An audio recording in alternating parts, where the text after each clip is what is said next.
So this video is for those of you that may not be doubting, but you've noticed that something's off. You've always been one to search out the truth. You've seen how rampant the lies are throughout all of society. And you've been wondering if there's something else that you've been missing. You grew up in the church, and they were so adamant about keeping the 10 Commandments, keeping them in the classrooms, in the courtrooms. But it's like the fourth commandment, to observe the Sabbath. It's like it just didn't exist. You read verses like Matthew chapter 7, verses 21 through 23. Not every one that saith unto me, Lord, Lord, shall enter into the kingdom of heaven, but he that doeth the will of my Father which is in heaven. Many will say to me that day, Lord, Lord, have we not prophesied in thy name, and in thy name have cast out devils, and in thy name done many wonderful works? And then will I profess unto them, I never knew you. Depart from me that work iniquity. Or Revelation 21:8. But the fearful and unbelieving, and the abominable, and the murderers, and whoremongers, and sorcerers, and idolaters, and all liars shall have their part in the lake which burneth with fire and brimstone, which is the second death. But we were always taught, once saved, always saved.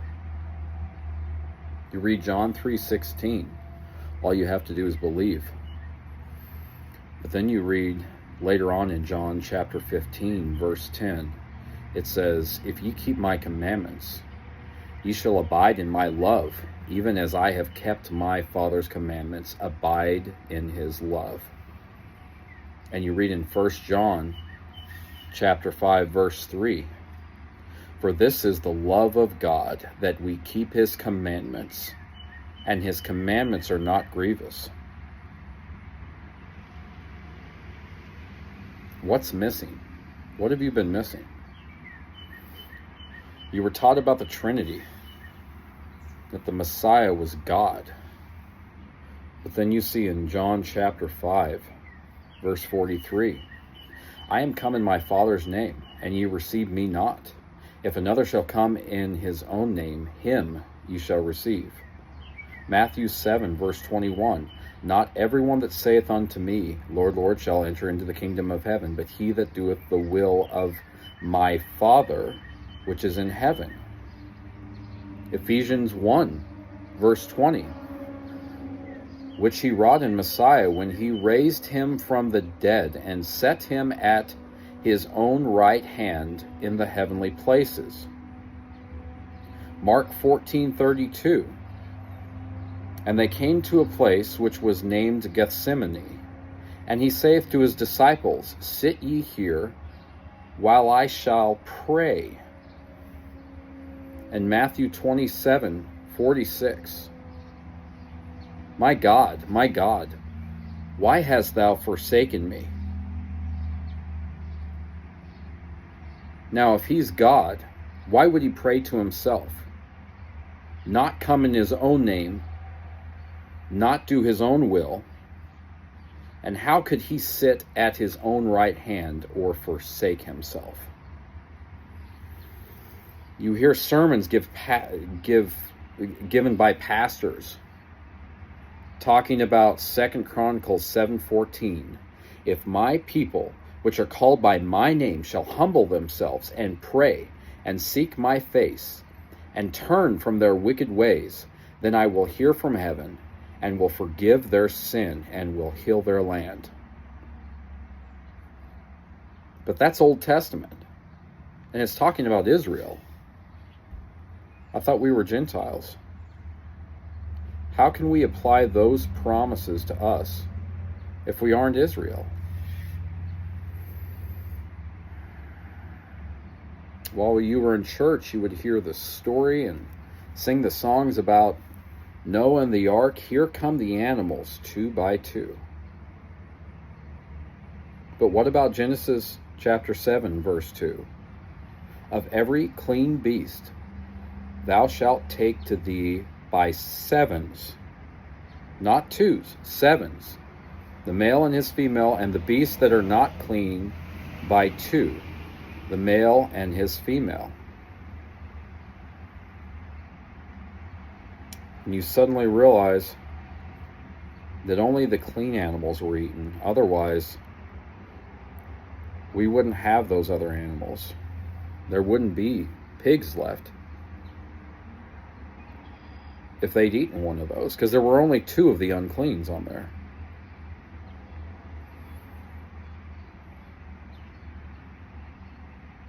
And so many people are confused by the writings of Paul. A few of the things that he says.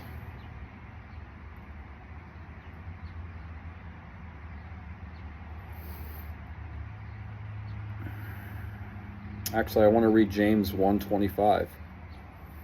But whoso looketh into the perfect law of liberty and continue therein, he being not a forgetful hearer, but a doer of the work, this man shall be blessed in his deed. And James 2:12, so speak ye and so do as they that shall be judged by the law of liberty. But then you go over to Romans chapter 8, verse 2. For the law of the Spirit of life in Messiah Yeshua hath made me free from the law of sin and death. Are we still under the law or not? Why are so many of the things that he says so confusing and almost conflicting?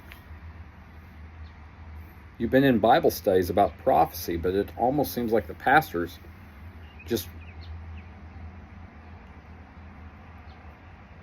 making up his own interpretations of it, and they don't make sense.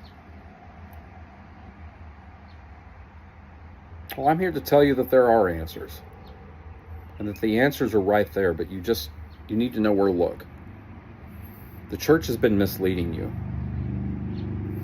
They chastise you for smoking, drinking, and cussing, but then they turn around and they celebrate pagan holidays like Christmas, Easter. And in a lot of churches, they even celebrate Halloween. They tell you to say a special prayer and that everything's set for eternity. But anyone who reads the Bible knows just how much God hates sin.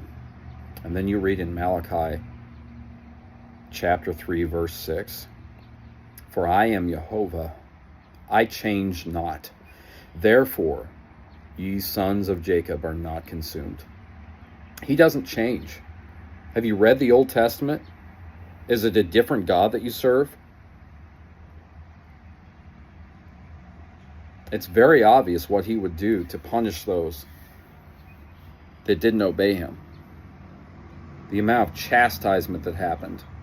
The amount of people that died. Look at the Israelites that were wandering in the wilderness. How many of them made it to the promised land? And you think you're just going to say, I take Jesus into my heart. And all of a sudden, you just got a free pass to do whatever the hell you want. Are you being serious right now? You go down to Malachi 3:16. It says, then they that feared Jehovah spoke often to one another. And Jehovah hearkened and heard it, and a book of remembrance was written before him for them that feared Jehovah, and the thought upon his name. How many times have you heard the name Jehovah in church? God is not a name, it's a title. But you show up to your church every Sun God Day.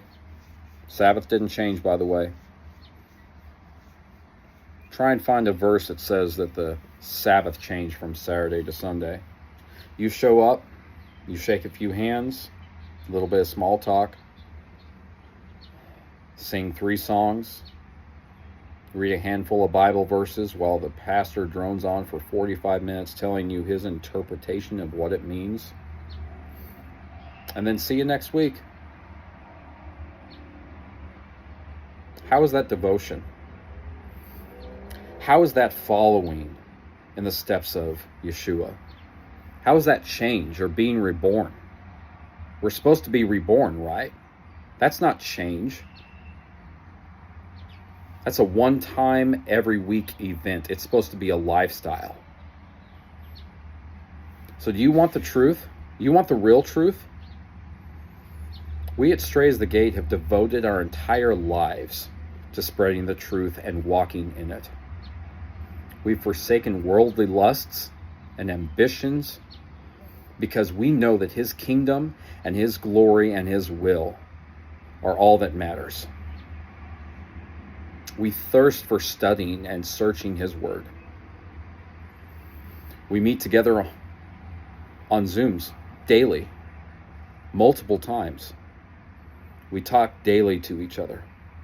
We live this life because we have died to ourselves and we have been reborn. Test us. Search this out. Go to straightasthegate.net. STRAIT is thegate.net. Contact us. Reach out. Watch videos. Read your Bible. Don't just cherry pick verses. Read the entire chapter. Read all the chapters. Read the entire dang book. Stop blindly following and search out the truth for yourself. Praise Jehovah.